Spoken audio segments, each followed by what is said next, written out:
Okay, part 2 on what I did with my placenta. I just talked about my hospital birth with my son when I was 18. Now I'm going to talk about my home birth with my daughter, Athena.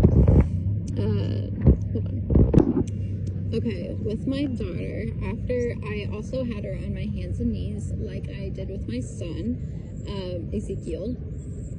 And I had her on my bed. Her dad caught her, and then the same thing that happened with my son. I flipped over on my back.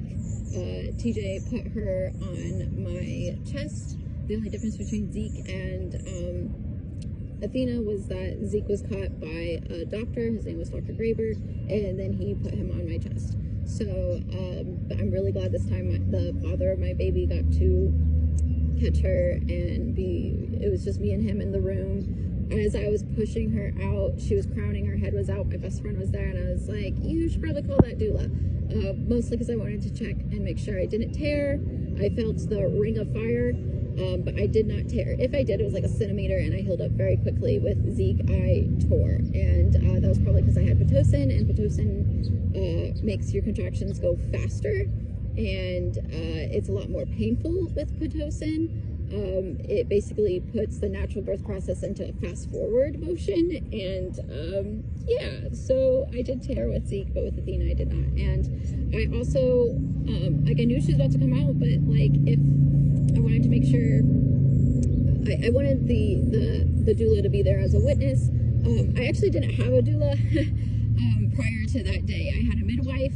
I got to go, in the last video I talked about how I wanted to go to the birth center with Zeke, but we decided against it just because of the distance. With Athena, I did attend that birth center in Yoder. It's just a little small Amish town right outside of Hutchinson, Kansas.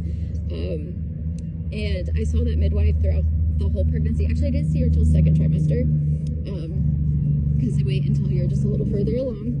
And I did have a miscarriage a few years before I had Athena, and I was seeing the birth center midwife, but I didn't even get to meet her because I miscarried before I could even get a viable sonogram at the 9 weeks thing. I miscarried at 5 weeks, so I had only spoke to this midwife years ago, and so I finally got to meet her. But then towards the end of my pregnancy, I just felt like the relationship I had with my midwife was not what I had expected it to be. I don't think she liked me. I know I was a little bit different than the other patients or clients that she had, being that it was an Amish community and I was not Amish, and it was clear that me and my partner were different.